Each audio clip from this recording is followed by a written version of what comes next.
వాణ్ణి లాక్కొచ్చి బండ్లు పడేయండిరా. దేనికి సార్? షూట్ చేసి పరేస్తున్నా కొడుకు. పబ్లిక్ గా మర్డర్ చేసి ఇంకా అమాయకంగా మాట్లాడుతున్నావా? నా భార్యను చంపేశారని రిపోర్ట్ ఇస్తే పనిచేయని చట్టం నేను మర్డర్ చేస్తే నన్ను అరెస్ట్ చేయడానికి ఎలా పనిచేస్తుంది సార్? నేను ఈ రాష్ట్ర పౌరుణ్ణి కాదు, భారతీయుణ్ణి కాదు. అలాంటప్పుడు మీ భారతీయ చట్టాలు నాకు వర్తించవని తెలియదా సార్?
ఏమ్మా, ఆ మాట నాకు ముందే చెప్పుంటే నేను సీక్రెట్ మెయింటైన్ చేసేవాడిని కదా.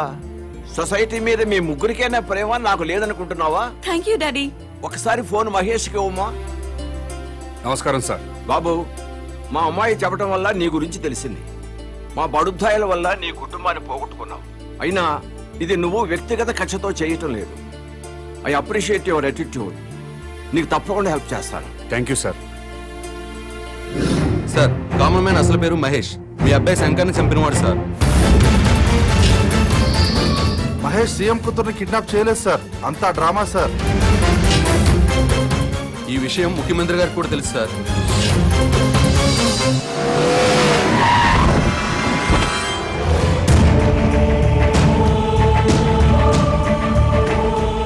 భగవాన్ గారు, మీ ఓటు ఎవరికండి? ఈ ఎలక్షన్స్ 3 రోజుల ముందు తిరుపతి వెళ్తాం. ఈ ఎలక్షన్స్ అయ్యేంత వరకు అక్కడే ఉండి తిరిగి వచ్చాక సీఎం ఎవరెవరో టీవీలో చూస్తాం. ఆకలిస్తే భోజనం చేసి పడుకుంటాం.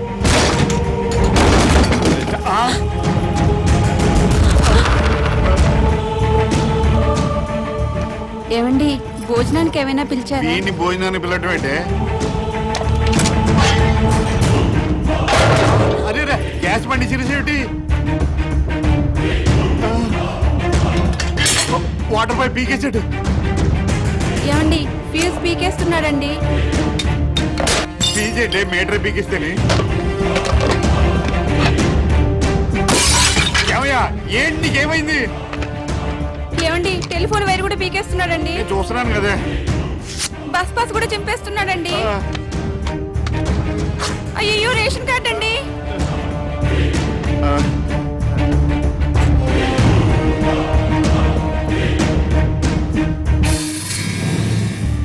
మీరెప్పుడూ ప్రభుత్వం ఇచ్చే గ్యాస్ కనెక్షన్ వాడడానికి వీల్లేదు. కార్పొరేషన్ ఇచ్చే మంచినీళ్లు తాగడానికి వీల్లేదు. డ్రైనేజ్ సిస్టమ్ వాడడానికి వీల్లేదు. ఆర్టీసీ బస్ పాస్ వాడడానికి వీల్లేదు. రేషన్ కార్డు వాడడానికి వీల్లేదు. బిఎస్ఎన్ఎల్ ఫోన్ వాడడానికి వీల్లేదు. ఏ, ఎందుకు వీల్లేదు? మేమేం తప్పు చేశాం?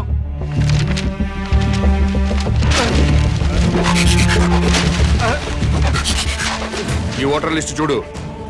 మీకు ఓటు హక్కు వచ్చిన దగ్గర నుంచి ఏ రోజు ఓటు వేయలేదు. వెయ్యకపోతే ఏంటి? ఏంటి వెయ్యకపోతే? ప్రజలు తమ ఓట్లతో ప్రభుత్వాన్ని ఏర్పాటు చేసుకుంటారు. ప్రజల ఓట్లతో అధికారంలోకి వచ్చిన ప్రభుత్వం ఓట్లేసిన ప్రజలకే సేవ చేస్తుంది, వారికే సౌకర్యం కల్పిస్తుంది. మీరెప్పుడూ ఓటేయలేదు కాబట్టి ఈ ప్రభుత్వానికి మీకు ఎలాంటి సంబంధం లేదు. కాబట్టి ఈ ప్రభుత్వం కల్పించే సౌకర్యాలన్నీ మీకు కట్ చేశాను. ఏ, మేము ఓట్లు వేయకపోతేనే ప్రభుత్వాలు ఏర్పడలేదా? ఎమ్మెల్యే రావట్లేదా? ఎంపీ రావట్లేదా? మంత్రులు రావట్లేదా? ముఖ్యమంత్రులు రావట్లేదా? మేము ఓట్లు వేయకపోతే ఏమాగిని అవుతున్నారు. మీలాంటి పెద్దలంతా ఓట్లేయడం మానేస్తుంటే కొంతమంది అమాయకుల్ని డబ్బులకి మందుకి కొనేసి ఇంకొంతమందికి కులం పిచ్చి మతం పిచ్చి ఎక్కించి అసెంబ్లీ అంటే సరిగ్గా స్పెల్లింగ్ తెలియని వాళ్ళు కూడా ఎమ్మెల్యేలు అయిపోతున్నారు, మంత్రులు అయిపోతున్నారు. ప్రజల కోసం బతికిన పుచ్చలపల్లి సుందరయ్య లాంటి మహానుభావులు కూర్చున్న అసెంబ్లీలో భూ కబ్జాదారులుగా, ఫ్యాక్షనిస్టులుగా, అవినీతి పరులుగా ముద్రపడ్డ వాళ్ళు కూడా ఎమ్మెల్యేలుగా ఎంటర్ అవుతున్నారు. ఓట్లు వేయకుండా మీరు చేస్తున్న నిర్లక్ష్యానికి ఇదే పనిష్మెంట్. మీరు అమ్మ కడుపులో ఉన్నప్పుడు తెలియక అమ్మ కడుపును తన్నారు. తెలిసే ఇప్పుడు భరతమాత గుండెల మీద తంతున్నారు. అందుకే మీకు ఈ శిక్ష. టికెట్ కొంటేనే ఆర్టీసీ బస్ ఎక్కే హక్కు ఉంటుంది.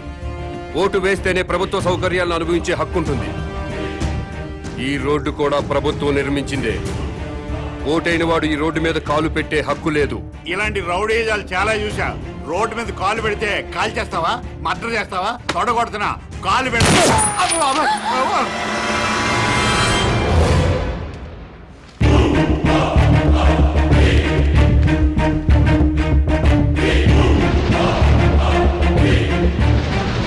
ఎలక్షన్ టైం వస్తే చాలు ప్రతి ఓడు ఇంటికి రావడం, తలుపులు కొట్టడం, దండాలు పెట్టడం, మాకే ఓటేయండి అని అడగడం, ఆ తర్వాత మేము క్యూలో నిల్చోవడం, ఓటేయడం, ఇవన్నీ మాకెందుకండి? అందుకే ఓటు రాయించుకోలేదు.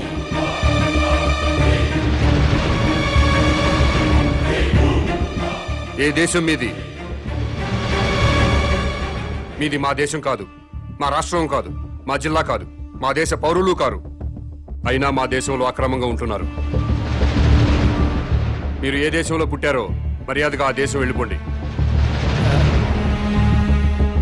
వెంటనే ఇల్లు ఖాళీ చేసి వెళ్ళిపోండి. మమ్మల్ని ఇల్లు ఖాళీ చేయమంటారేంటి సార్? మాది ఆఫ్ఘనిస్తాన్, పాకిస్తాన్ కాదండి. మాది ఈ దేశం, ఈ రాష్ట్రం. ఈ రాష్ట్రంలో ఉన్న శ్రీకాకుళం జిల్లా మాది. మమ్మల్ని ఖాళీ చేయమంటారేంటండి?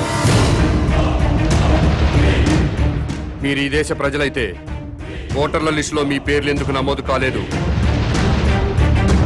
నమోదు కానప్పుడు మీరు ఈ దేశ పౌరులని నమ్మకం ఏంటి? సారీ సార్, లాస్ట్ మంతే నేను పోస్ట్ మాస్టర్గా వేరే జిల్లా నుంచి ఇక్కడ ట్రాన్స్ఫర్ వచ్చానండి.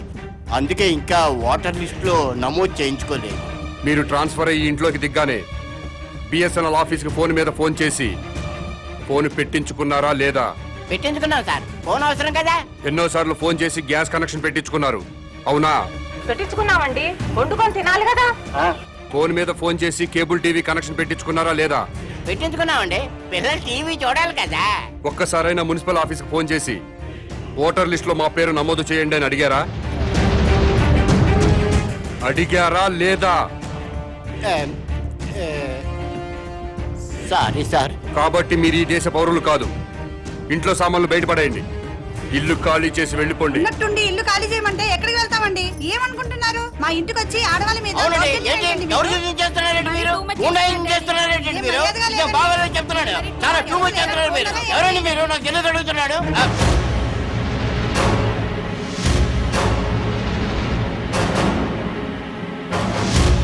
ఖాళీ చేస్తారా, చస్తారా?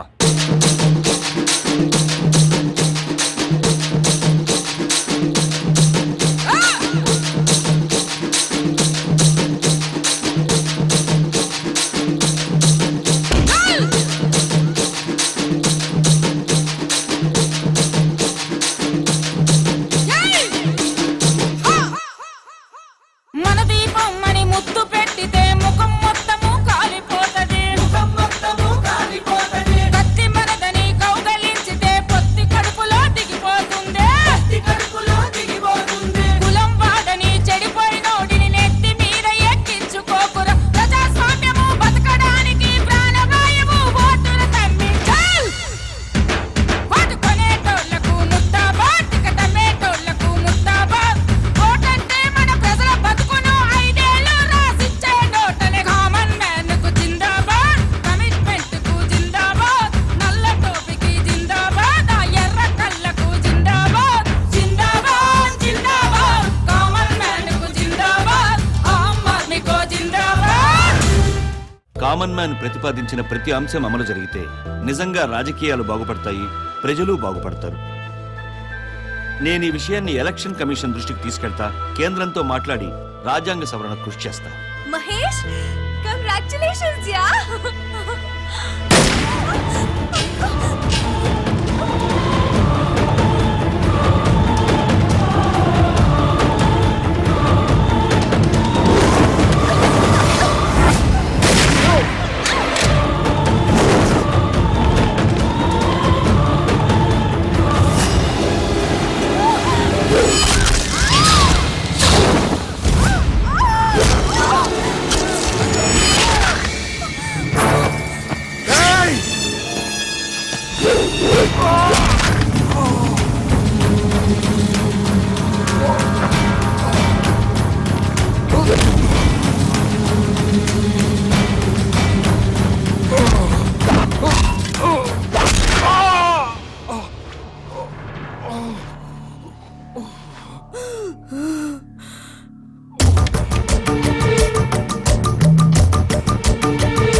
రోజు బాధపడి వదిలేచ్చా. నన్ను పబ్లిక్ లో చెప్పు తీసి కొట్టావు, అయినా సహించా. ఎందుకో తెలుసా? నా కొడుకు ప్రాణం కంటే నాకు నా పదవే నా ప్రాణం. అసలు నా పొలిటికల్ లైఫ్ ని చంపేయాలని చూశావు, అందుకే దాని పొట్లో పలుగు దింపావు.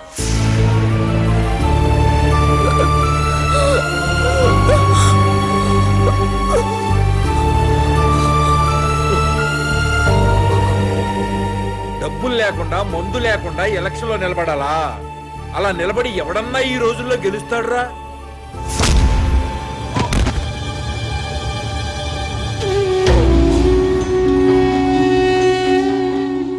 జనానికి సంక్రాంతి, రంజాన్, క్రిస్మస్ లాగా ఎలక్షన్స్ అంటే పెద్ద పండగరా, డబ్బుల పండగరా, మందు పండగరా. ప్రజలకి ఆ పండగను దూరం చేస్తావురా.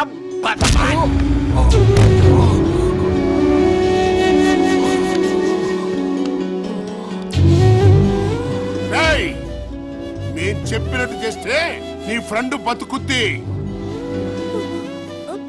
చెప్పు, చేస్తావా లేదా?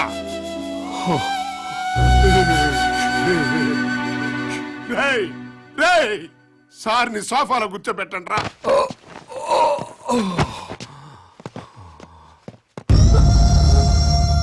ఇప్పుడు మేము స్టింగ్ ఆపరేషన్ చేయబోతున్నాం. అంటే నువ్వు మంచివాడు అని ప్రపంచం అంతా అనుకుంటోంది కదా. నిన్ను బ్లాక్ మెయిలర్ అని ప్రూవ్ చేయబోతున్నాం. ఇప్పుడు నేను చెప్పింది యాజ్ టీజ్ గా చెప్పేసి. సునీత, మొన్న నేను గవర్నర్ దగ్గర ఇచ్చిన స్పీచ్ అంతా సమాజం కోసం కాదు, డబ్బుల కోసం. రాజకీయ నాయకులు డబ్బులు లేనిదే ఎలక్షన్స్ లో గెలవలేరని నాకు తెలుసు. దాన్ని అడ్వాంటేజ్ గా తీసుకుని వాళ్ళని బ్లాక్ మెయిల్ చేశా. అన్ని పొలిటికల్ పార్టీలు 2000 కోట్లు ఇస్తే ఆ డబ్బు తీసుకుని నేను దుబాయ్ వెళ్ళిపోతా. ఆ తర్వాత పొలిటీషియన్స్ మళ్ళీ డబ్బు రాజకీయాలు చేసుకోవచ్చు. సునీత, ఎలా ఉంది ఐడియా? నువ్వు సీఎం కూతురు నన్ను సంఘ సంస్కర్త అనుకున్నారు కదూ. ఏం పర్వాలేదు, నీకు వాటా ఇస్తానులే. ఏ కామన్ మ్యాన్, ఇప్పుడు నేను చెప్పింది యాజ్ ఇట్ ఈస్ గా కొంచెం విలన్ లుక్ తో చెప్పేసి. రక్తం తొడవండ్రా. Video on.